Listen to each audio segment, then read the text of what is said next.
some live music today. This is the first time there's going to be a band playing here. We're going to try to do this once a month. So enjoy the show, have a drink, keep chatting, whatever. So just so you know. This is Borderland.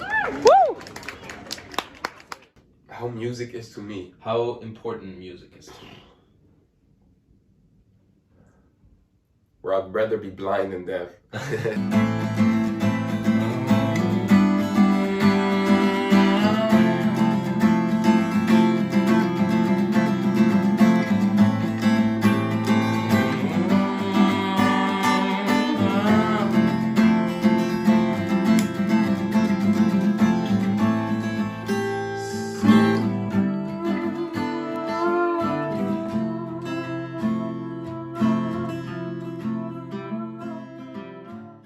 You know, on our first day, but when they were born, as soon as they could walk, they decided they wanted to sleep together.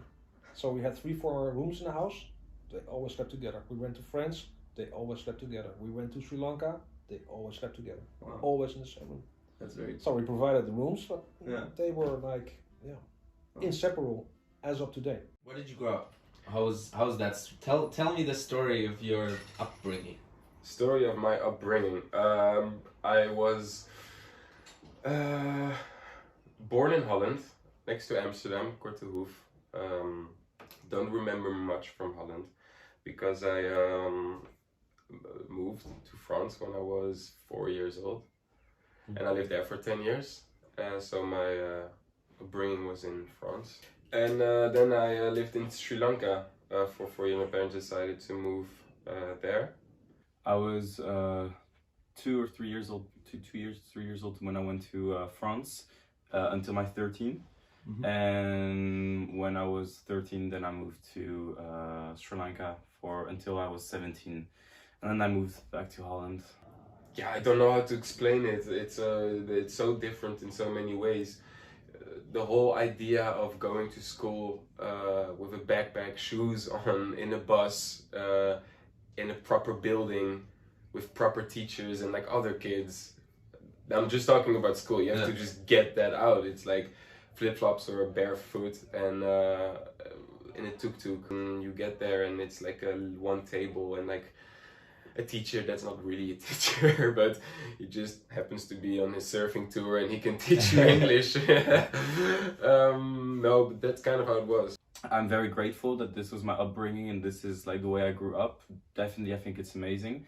So some pros, I'd say I got to meet a lot of different people, interact with a lot of different cultures, see a lot of the world, have many crazy experiences. Then at the same time, some cons is having to move around, having to say your goodbyes to friends, to your daily routines, to things that you're used to maybe even specific futures that you would have had envisioned in that country or that place. You have to say goodbye to all of that. And I feel like those, like in my adolescence years, where I would have preferred to experience more, meet new people. I did get to meet new people, but I was also very constrained. I didn't have a lot of options. Like when you're 17 years old and you're in a class with 3 or 4 people, you don't really get to pick and choose who your friends are. And I feel on that way it was pretty good because I met Eddie and he's one of my best friends now, so that was by chance. But at the same time, there were also times when I was very frustrated and I felt even lonely sometimes. The whole daily life was just so much different. It's you don't go outside to play sports with your friends, or even talking with other kids your own age about girls, music, parties. It's none of that. Though there weren't really any people of my age, and the people that were my age were mostly Sri Lankan, and it was very difficult to connect with them because of the language barrier, of course, and the difference. Culture, it's just too different. And I tried, but at least I got really close with the people I did have, which was my family. Yeah. Only family, or was there anybody else in Sri Lanka? Yeah, there was this one boy, Eddie. You'll get to meet him. From Sweden, grew up in Thailand and Sri Lanka, lived most of my life in Asia. Now I'm living here in Holland, just playing music with it and Derek. Eddie, when I was 14 years old, I moved to Sri Lanka earlier from France. He came from Thailand, also a very international background, and he came to our school. Met him on the first day, didn't like him. Then on the second day, I was like, hey, this guy is actually pretty chill dude. So I met him, we got really close really quickly because, well, obviously, as I said before, you didn't have a lot of options, but that was good. So we became really, really close. I always try to talk about music first with people. Not always, but when if I have a good feeling, one of the first serious subjects that I try to talk to is music. Yeah. And I did that with Eddie and like everyone I kind of know now with you as well. And because I feel like you can connect with it on such a deep level, and it goes really fast from that point on. It makes it easy, you don't have to go through all the bullshit. With Eddie, we immediately had a good click because we listened to the same music. And we basically started hanging out from that moment on. You were harsh, you were harsh, you were harsh, you were harsh.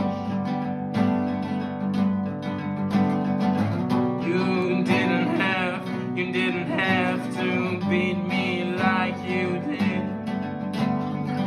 You didn't have to take my brother too when you get me like you did. Oh, but you'll always be my hero. Oh, you'll always be my hero.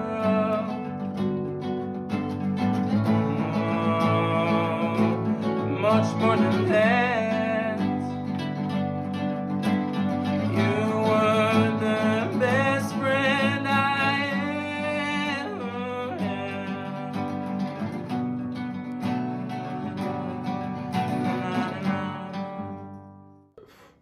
Music is really important to me. Music helped me with a lot of things. It still does now. Music, you can always relate to a feeling music, and music will never let you down, because it's like watching your favorite TV series, you know, it just gives you comfort. You know what's gonna happen, and you know it's there, and it's basically going to that one friend that always says it's gonna be okay. It helps me reflect, it helps me calm down, it helps me motivate. Any mood that I have or any mood that I want to be in that will help me, music will allow me to get there. So individually it inspires me, it motivates me, it makes me sad when I need to be sad, and I feel that bond that you have individually with music that allows you to reach you very deeply, I think is something that's priceless. But at the same time, when you look away from the individual side of it, it's also a way for me to connect with my friends and to talk with my friends, and all the time just listening to music, and it's the most fun thing in the world, in my opinion. It has brought me and my friends and my brother and even my family with my father as well. It has brought us insanely close, because we say, hey, did you hear about the drums here and with the bass that's here, going up the scale, going down the scale, analyzing everything and listening to it, sharing the music, sharing the love. And honestly, that's like the way for me how music has been when you look at like a group context. Especially when you get that, you know, you're playing something and it sounds really good, and you know, or you're writing something for yourself, it just sounds really good. It's just something special. I think, you know, the 60s were very pure, but then the new wave and you know, touching the grunge period, to me that's the most purest form. You know, honest form from music. You know, from an early age, I just, you know, was listening to music, and I always got the guys with listen to this layer, because good music is built out of layers. It's just not one monotone, you know, which can be very nice when you look at the electronic music. But the really passionate music that comes from the heart it exists out of layers, and it can take you to different places. A good song can take you to places where you haven't been if you don't listen to the music. And as it has done so much for me in my life, and I always saw it as a gift, I wanted to give that to my sons. But being able to produce it yourself is even a higher level. So from an early age, I think a bit before they were born, I was thinking like, I was already looking at guitars, like, Yeah. I don't know, as soon as I can put it around their neck. Yeah. Living a life that we wanted.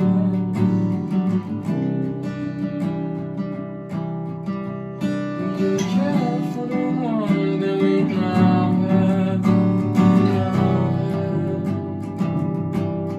Pictures on the wall.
So I let it ring. Yeah.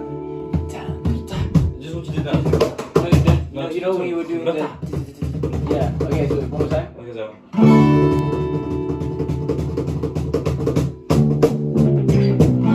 No, just I don't like that. just like. But what you did something before Yes, that was so good. Wait, let's try that. Let's try that. Okay. 3, 4.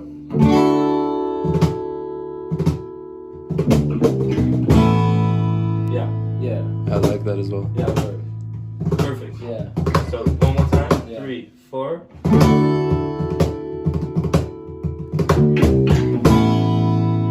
Yeah. Yeah. Perfect. All right. Sweet. We're on 4 songs now. And welcome back. So, I want to talk more about music. Who showed you music? My dad, mostly my dad, yeah, of course, and friends of my dad. And my dad used to have his friends at our house, and they used to play guitar and like play Alice in Chains, for example, and they were all like singing and like having a good time. And I was like, wow, this is so cool, and it's something that I'd never seen with these other people, and with that other type of music. His was super rhythmic, always. Like from an early age when he heard music, he was tapping on the couch or on the table or whatever, and this guy has such good feel for rhythm. Yeah. So I was like, oh, that will be drumming or something. I started drumming when I was really young on everything, on tables. I used to bring like thousands of pillows, and I would just and drum around it. And I thought, well, Derek, I didn't find out what he could do, but he was always interested in guitars. And you know, Derek is very determined. If he wants something, well, he goes for it. So we gave him 10 lessons in French, guitar lessons. And he already started looking at YouTube how to put his hands, and you know, and then from there. I was already into music, but never into like a band style. So I was just playing guitar on my own, and I really enjoyed myself. But one day after school, I came back, and my dad took us to like a separate room, like of the house, because me and my brother could choose if we wanted to be in a room together or separate, and we chose to be together in one room. So we had one spare room, and my dad just took us in there after school, and there was a drum set, a big speaker, and a bass guitar. So he was like, okay guys, let's play. Derek, you go on the bass, Hidde, you go on the drums, I'm gonna take the guitar. and we just played all afternoon, and that's when really the music came together, when the instruments came together, and the way we were just looking at each other and feeling it. That's when we're like, okay, yeah, this is a very intense feeling that I can't get from anything else. And we started playing, and I was like, okay, this is pretty cool, this is nice, and then my dad came in with the guitar, because my dad's been writing songs his entire life, and he's like, try to drum on this. And he always encouraged me, and he taught me how to drum as well. And he always said, like, you're a good drummer, you know, and like you have the, and I already had the rhythm, you know, from a young kid. So once you get the feel going, then it was just a question of practicing and getting better. And I saw that we were all getting better really fast, really quickly. So it was really fun. Yeah, and then Eddie came, and we were like, yo, we make some music with our dad. You want to come, and then we'll do our own little band, and we'll be like rock stars and everything. And then we went to ours, and we were like sweating because it was so hot in Sri Lanka, and playing. And yeah, that's how it started. Then I started playing piano, because I thought I was kind of tired of drumming, because I like making... When did you start playing piano? I started playing like a little bit in Sri Lanka. I play every day almost. I think almost every day.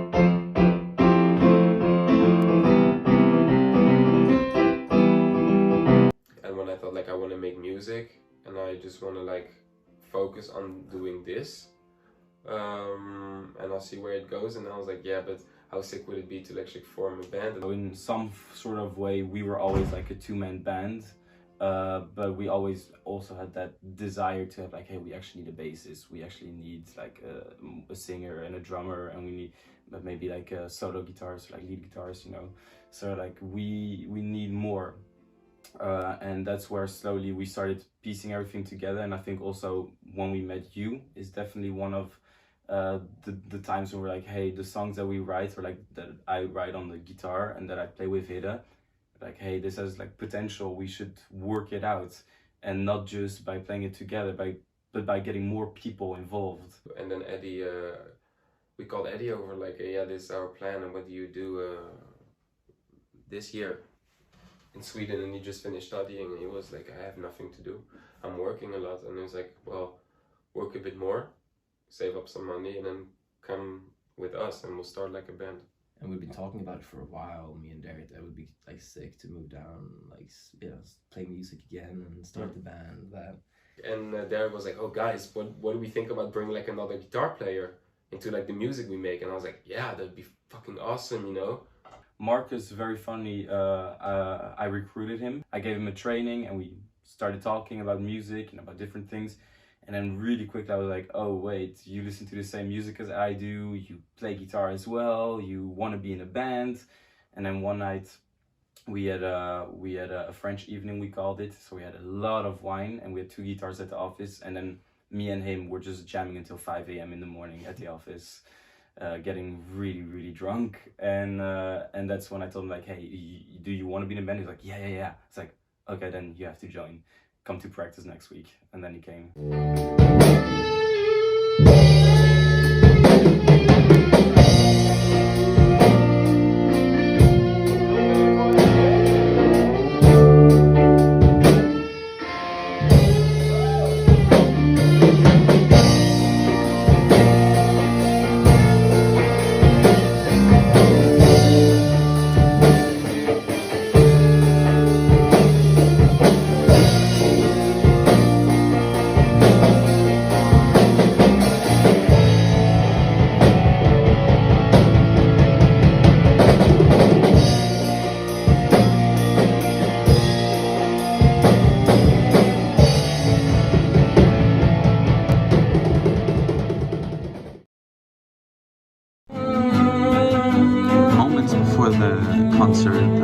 warm-ups. And then maybe stuff in there. I just think of a bridge or something. Are you nervous? Yeah, Fuck no. I'm excited. I know what I want to play on this, but like I was just thinking, I just Real quick before you leave. I'm not nervous, I'm more like excited. I'm Yeah, I'm I want to excited. fucking go now actually. Yeah? Like this training, cause like, I mean, it's gonna be a lot of improvising. It's gonna be organized improvising. Okay. I mean, when we went through it now, everything was No, on everything point. was good. That was good. We needed this. Yeah. But hey, it's our first show, so Yeah. you know we're just gonna go there and like, who cares if we're gonna fuck up? Exactly. Just throw a couple of beers in, it will be good. Exactly. Where are we right now? Bada bing. Bada bing, under the dome. Oh, that's a sick shot. Under the dome. Fuck yeah. Yeah. First And what are gig. we about to? First gig. I feel good now. Now that we're here and everything. How do you feel? Excited? Yeah. You probably didn't know, but there's going to be some live music today. This is the first time there's going to be a band playing here. We're going to try to do this once a month. So enjoy the show, have a drink, keep chatting, whatever. But just so you know. This is Borderland. Thank you, Elmo. Yes, we're called Borderland. Thank you.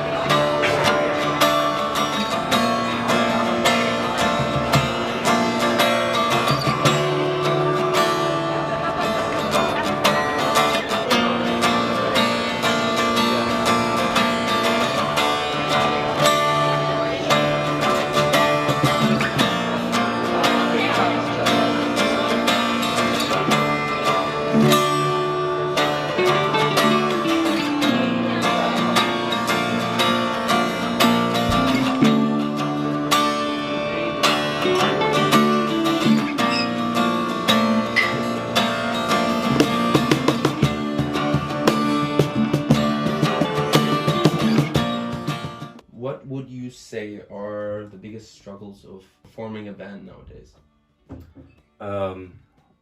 being able to agree with each other.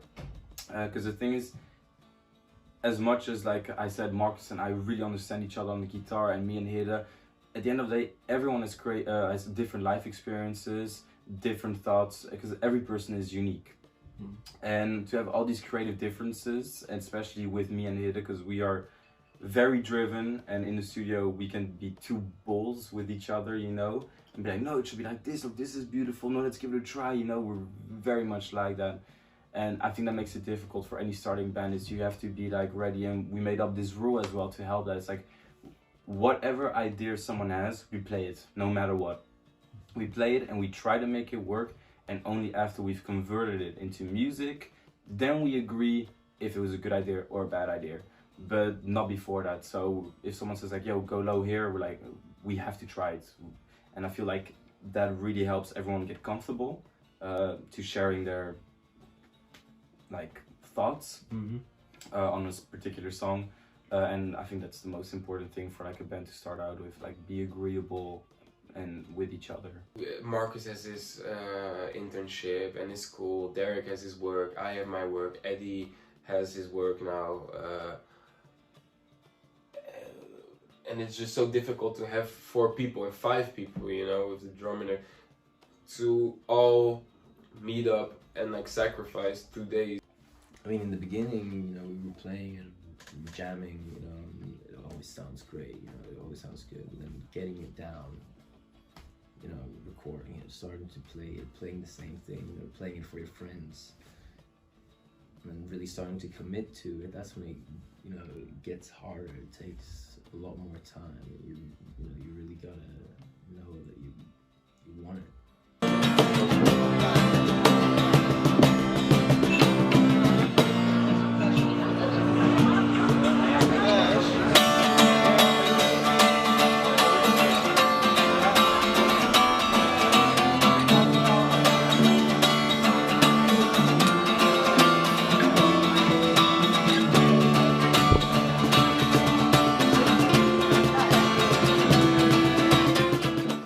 Last question. If you could give a tip to an aspiring musician, what would it be? Go for it, record shit, and get it out there, because you never know if anyone will like it if no one hears it. Listen and practice. Like just listen, just like not only to music, like putting your headphones on, be like, yeah, listen to music, listen to other people, watch live concerts, go to gigs of unpopular bands, whatever. Listen, look, learn, and practice. You can't be lazy, you know, or at least if you want to be a casual guitar player, sure, but if you want to inspire people with your music or actually get somewhere, you have to listen to others and you have to practice. At least for me, those are the two biggest things. I know it's scary, but just go for it, and only good things will come out of something that you love doing. If you're surrounded by something that you love doing every day, there's not much that can go wrong, I think.